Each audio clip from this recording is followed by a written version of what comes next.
Assalamualaikum warahmatullahi wabarakatuh. Hamdan wa syukranillah, salatan wa salaman ala rasulillah, la haula wa la quwata illa billah, amma ba'du. Alhamdulillah, semoga kita selalu diberikan keselamatan dan kesehatan oleh Allah Subhanahu wa taala. Tetap konsisten, tetap istiqomah dan semangat ya kuliah daring kita. Kita doakan sama-sama semoga pandemi COVID-19 segera berakhir dan kita bisa kembali kuliah secara normal ya, tatap muka seperti sedia kala. Baik teman-teman semua, sebelum kita masuk lebih jauh ke materi perkuliahan kita ilmu falak, kita terlebih dahulu kenalan dulu ya dengan ilmu falak.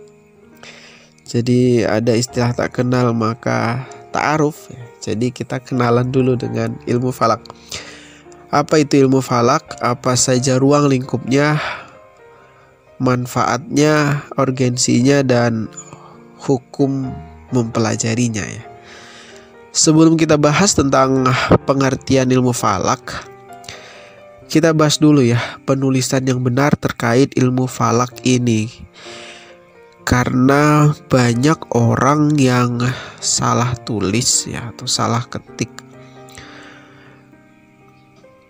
menulis ilmu falak ini. Karena ketika salah tulis maka akan salah juga maknanya dan pemahamannya. Jadi teman-teman bisa lihat dari 3 penulisan ini, bisa ditebak yang benar yang mana? Yang benar itu adalah yang nomor 2 ya. Jadi seringkali orang-orang tuh kadang menulis ilmu falak itu dengan tulisan nomor 1, ilmu falak kok pakai Q itu ya, pakai qaf. Karena kelihatan Arab gitu ya, ilmu falak. Makanya orang nulis kadang ilmu falak kok pakai Q atau pakai qaf, tapi itu keliru ya. Karena falak itu kalau dalam bahasa Arab berarti subuh. Sebagaimana yang disinggung misalnya dalam surah Al-Falaq itu kan, Qul a'udzu birabbil falaq. Katakanlah wahai Muhammad, aku berlindung dari Tuhan birabbil falaq ya, dari subuh ya. Aku berlindung kepada Tuhan dari subuh atau pada waktu subuh. Nah, falak di sini artinya adalah waktu subuh ya.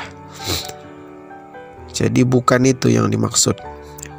Atau yang jelas nomor 3 itu juga salah ya. Ilmu falak pakai V itu nama hantu ya pada film Conjuring.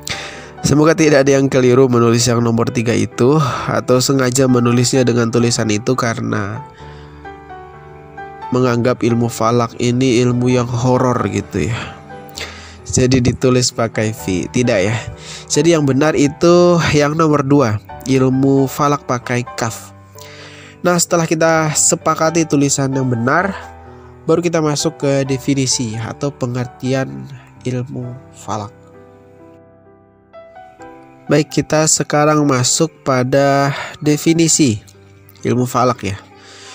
Jadi istilah falak ini dalam bahasa Arab mempunyai padanan kata ya, yang semakna, yaitu al-madar, yang berarti tempat perjalanan benda-benda langit. Sedangkan dalam bahasa Inggris padanan kata yang mempunyai makna yang sama yaitu orbit ya, atau garis lintasan benda-benda langit. Jadi falak itu berarti orbit, lintasan benda-benda langit di angkasa. Dalam Al-Quran kata falak yang berarti garis edar benda-benda langit ini disebut sebanyak 2 kali, yaitu pada Quran surah Al-Anbiya 33 dan Yasin 40. Wa huwallazi khalaqal laila wan nahar wasyamsa wal qamar kullun fi falaki yasbahun. Itu dalam surah Al-Anbiya 33. Dan dialah yang telah menciptakan malam dan siang, maksudnya Allah. Matahari dan bulan masing-masing dari keduanya itu beredar di dalam garis edarnya. Kemudian surah Yasin, la syamsu yambaghi laha an tudrikal qamar walal lailu sabiqun nahar wa kullun fi falaki yasbahun. Tidaklah mungkin bagi matahari mendapatkan bulan dan malammu tidak dapat mendahului siang, dan semuanya masing-masing beredar pada garis edarnya masing-masing. Jadi dari dua ayat ini menjelaskan bahwa di antara kekuasaan Allah adalah bahwa Dia telah menciptakan semua benda-benda langit ini mempunyai garis edarnya masing-masing. Karena itu adanya fenomena siang dan malam, perubahan waktu dan lain sebagainya itu terjadi karena keteraturan lintasan bumi, matahari dan bulan. Demikian pula dengan karena adanya lintasan masing-masing benda-benda langit ini yang menjadikan alam semesta itu teratur, harmonis. Jadi tidak ada tabrakan antar benda-benda langit antara satu dengan yang lainnya. Tidak ada satu benda langit yang mengambil lintasan benda langit lainnya. Masing-masing beredar sesuai dengan garis edarnya masing-masing secara teratur, secara harmonis. Jadi sebenarnya ayat ini juga memberikan pelajaran berharga ya bagi kita semua bahwa seluruh alam semesta termasuk manusia diciptakan oleh Allah mempunyai garis edarnya masing-masing. Sudah Allah tentukan jalan hidupnya masing-masing sehingga kita tidak perlu sibuk, tidak perlu iri dengan kehidupan orang lain karena masing-masing sudah ditentukan oleh Allah garis hidupnya. Ada kalanya berada di atas, ada kalanya berada di bawah. Itu sudah digariskan oleh Allah, maka jangan pernah membandingkan diri kita dengan orang lain. Insya Allah apapun yang terjadi dengan hidup kita, yakin bahwa Allah telah menetapkan garis hidup kita yang terbaik. Nah itu maksudnya ya dari ayat tersebut.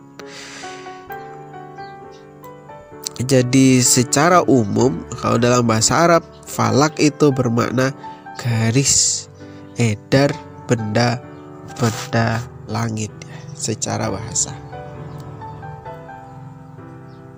Selanjutnya, ilmu falak ini dalam penyebutannya ada beberapa istilah ya. Pertama disebut ilmu hisab. Karena ilmu ini memang berkaitan dengan perhitungan-perhitungan. Bagaimana cara menghitung atau menentukan arah kiblat, menghitung waktu sholat, menghitung kapan masuknya awal bulan, khususnya awal-awal bulan ibadah, dan menghitung kapan terjadinya gerhana.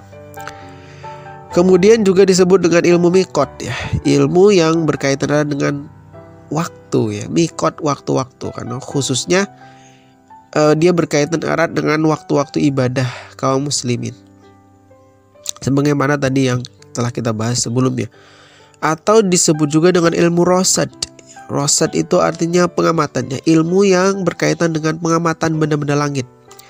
Maka tiga aspek ini, hisab, mikot, dan rosad ya, ini tidak bisa dipisahkan dari ilmu falak ya. Jadi ada perhitungannya, penentuan waktunya, dan juga ada pengamatannya. Itu disebut dengan ilmu falak.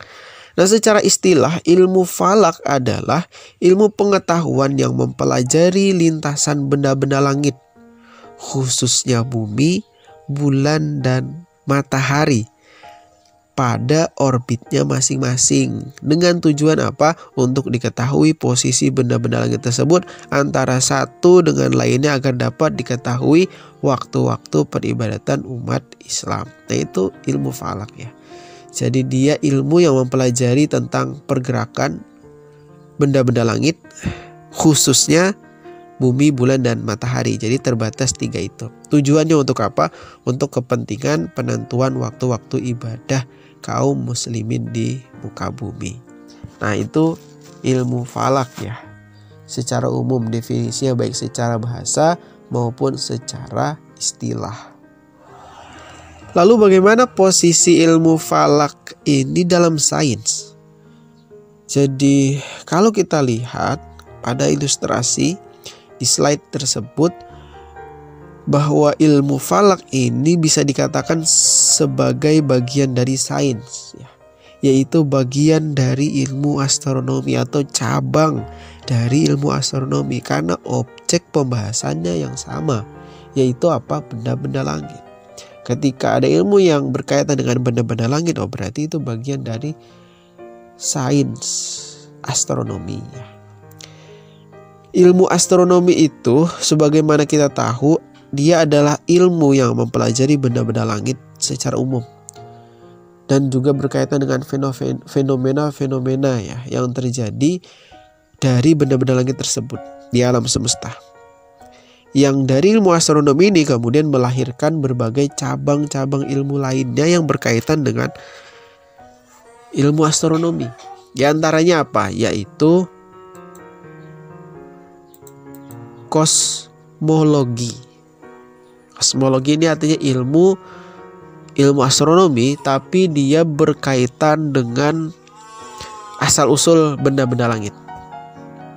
Jadi setiap benda-benda langit itu punya asal-usulnya.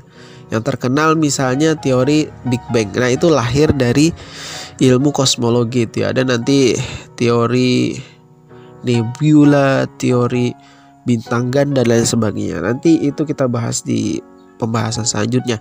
Tapi kosmologi itu dia bagian dari ilmu astronomi, tapi membahas tentang asal usul terjadinya atau lahirnya benda-benda langit. Kemudian astrometrik.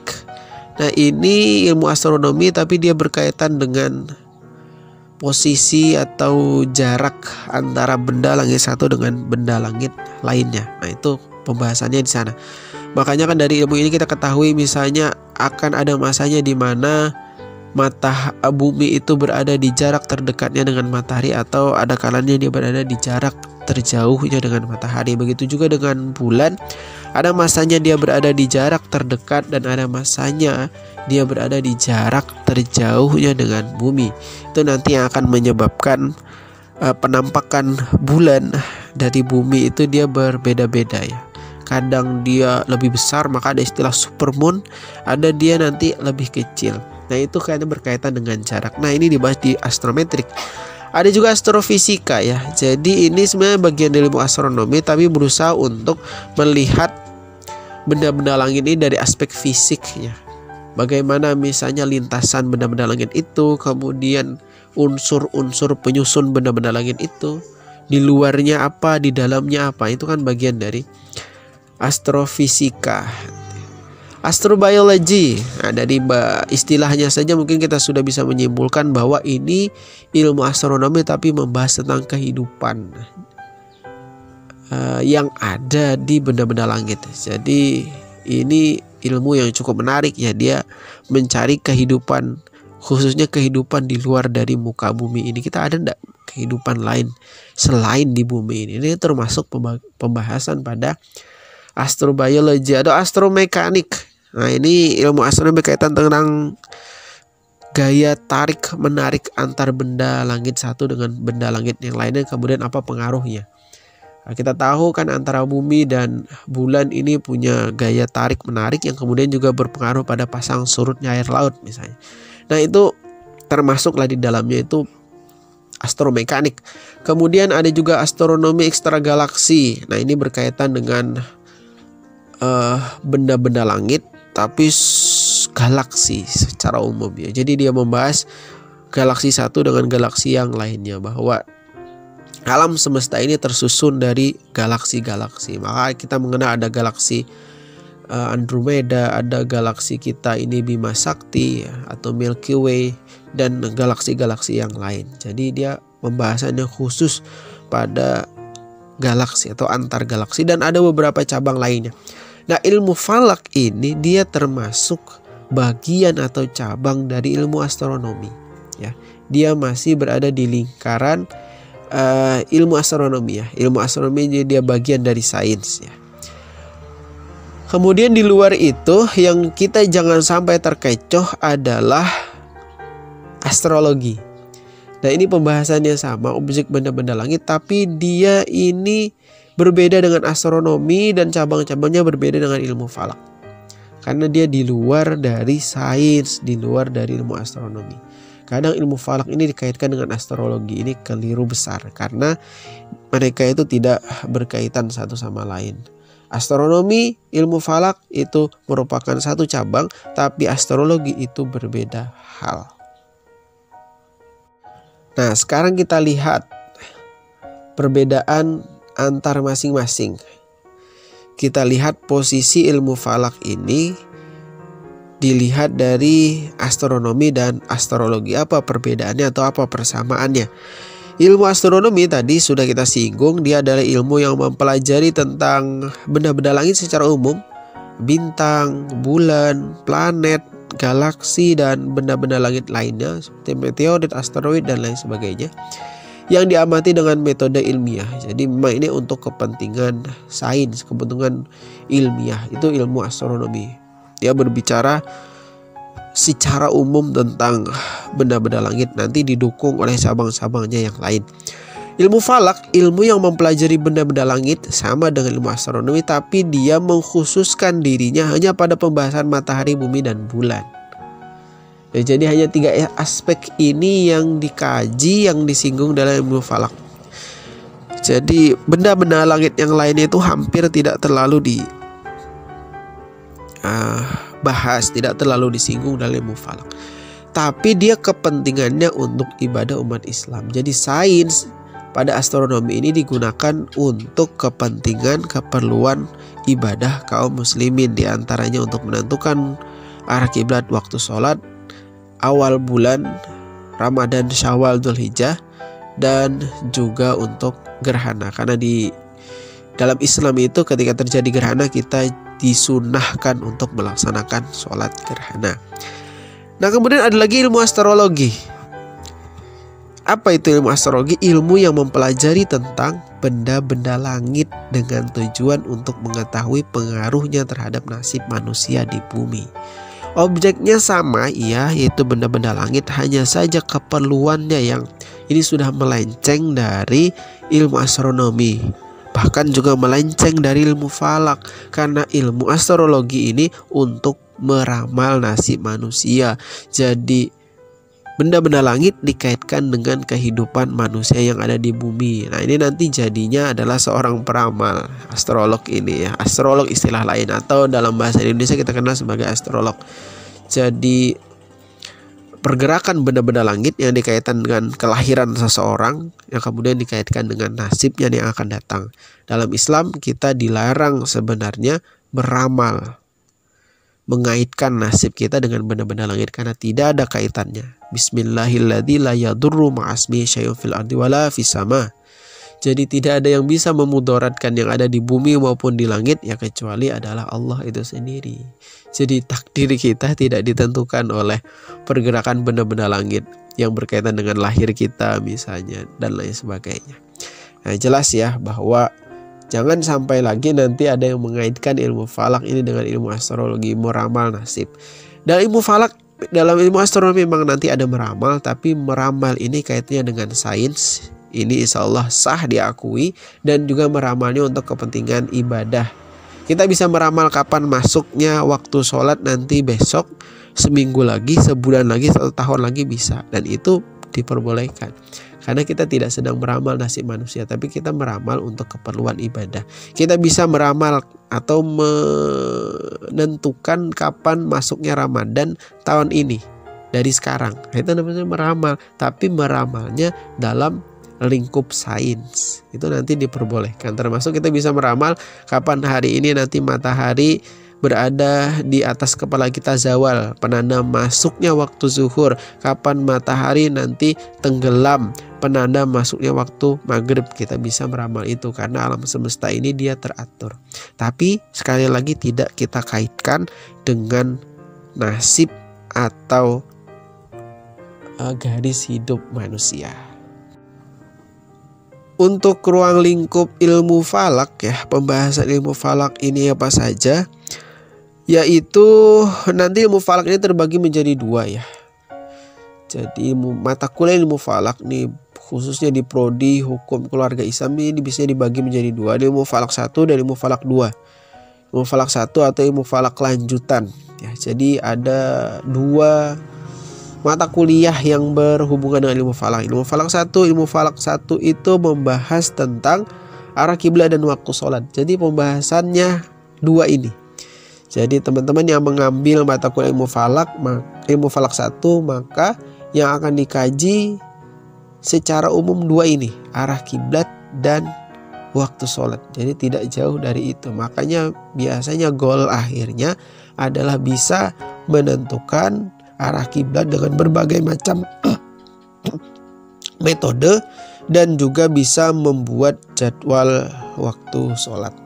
Kemudian untuk ilmu falak 2 nanti pembahasannya adalah awal bulan dan gerhana. Ini biasanya 3 SKS kalau untuk ilmu falak 2 ini karena pembahasannya cukup panjang ya. Karena menentukan awal bulan kemudian gerhana itu tidak bisa membutuhkan waktu yang singkat sehingga biasanya dijadikan 3 SKS biasanya. Nah, jadi secara umum ilmu falak itu dibagi menjadi dua ya pembahasan. Pertama ilmu falak 1 dan ilmu falak 2 yang masing-masing membahas pertama kiblat dan waktu sholat, kemudian awal bulan dan gerhana, baik gerhana matahari maupun gerhana bulan. Selanjutnya apa sih pentingnya, manfaatnya kita mempelajari ilmu falak atau urgensi ilmu falak? Pertama ya, membantu dalam menafsirkan dan memahami ayat Al-Quran hadis tentang persoalan sains astronomi. Jadi kalau kita telaah lebih jauh ternyata dalam Al-Quran, dalam ayat-ayat Al-Quran dan hadis-hadis Nabi nanti ada beberapa yang menyinggung tentang persoalan-persoalan alam semesta astronomi.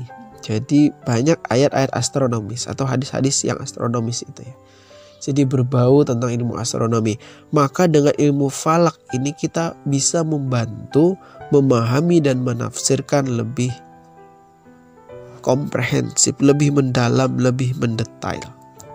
Karena kalau persoalannya astronomi maka kita harus kaji dengan persoalan-persoalan astronomi.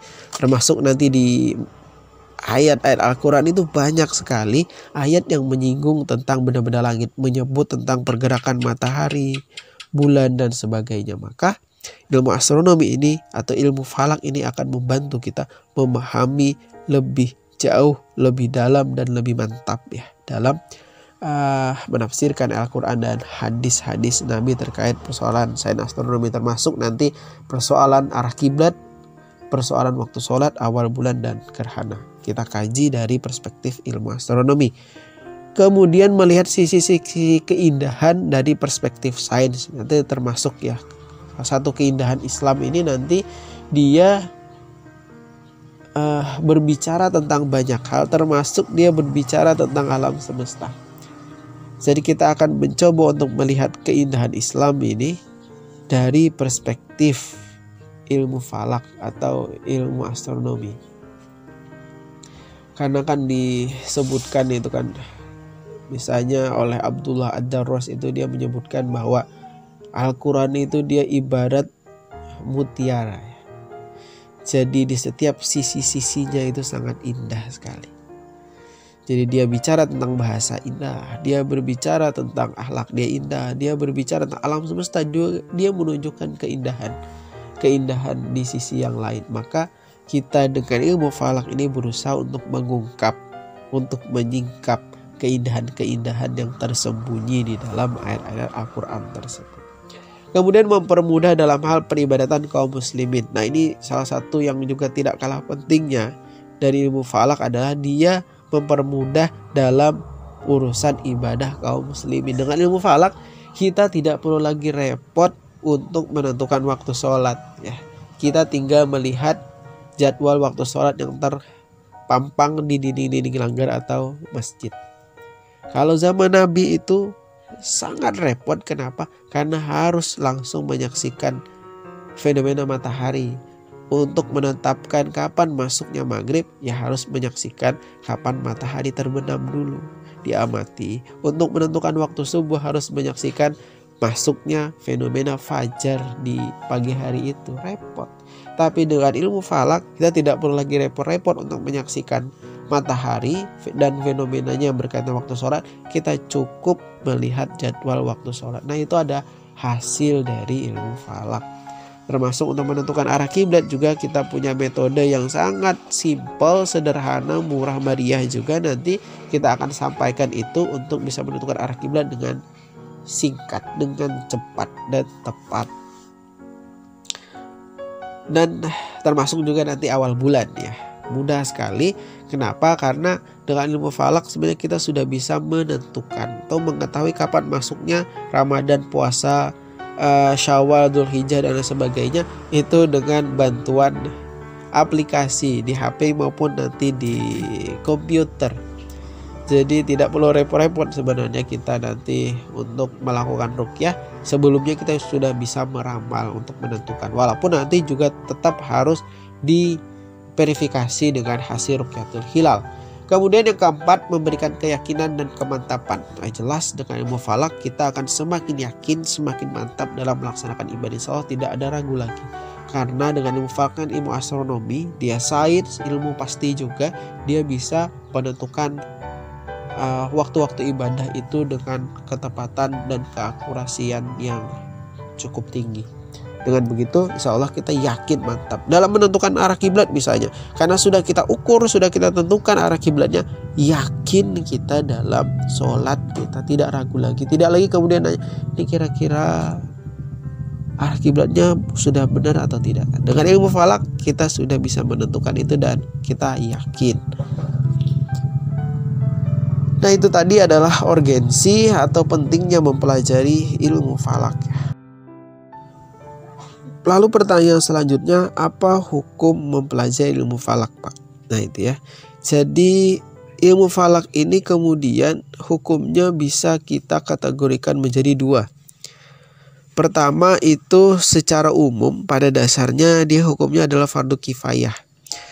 Jadi dia harus ada salah satu di antara masyarakat itu yang bisa memahami ilmu falak.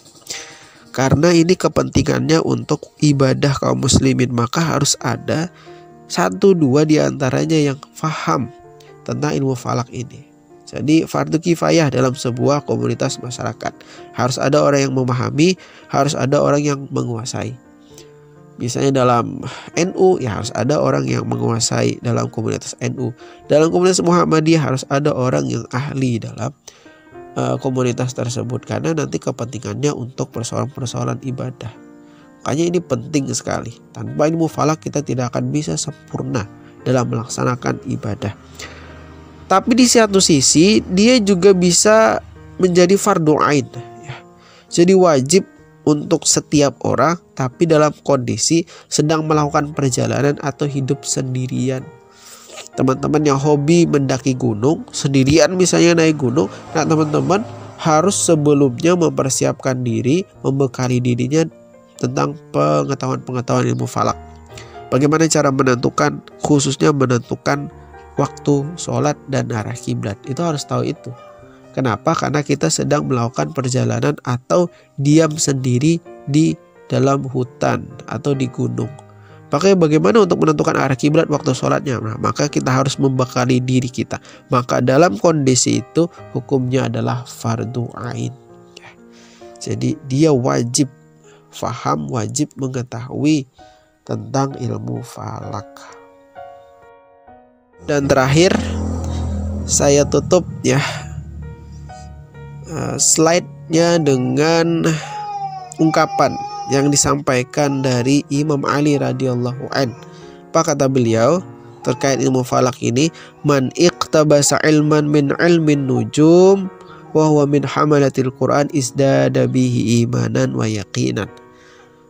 Barang siapa yang menguasai atau memahami ilmu dari ilmu-ilmu perbintangan, ilmu-ilmu astronomi maksudnya, dan dia adalah orang yang juga memahami dan menguasai Al-Quran, maka izdada bihi imanan wa yaqinan, maka akan bertambah keimanan dan keyakinannya kepada Allah Subhanahu wa ta'ala. Nah, dari ungkapannya Imam Ali ini maka kita niatkan ya, kuliah kita ilmu falak ini bagian dari upaya untuk meningkatkan keimanan dan keyakinan kita kepada Allah, termasuk untuk menambah keyakinan dan kemantapan kita dalam melaksanakan ibadah. Dan ini bisa bernilai ibadah, bisa bernilai pahala di sisi Allah Subhanahu wa taala dengan mempelajari ilmu falak ini. Baik, terima kasih teman-teman atas perhatiannya. Saya tutup. Salah hilaf mohon maaf. Wallahu muwafiq. Wallahu a'lam bishawab. Wassalamualaikum warahmatullahi wabarakatuh.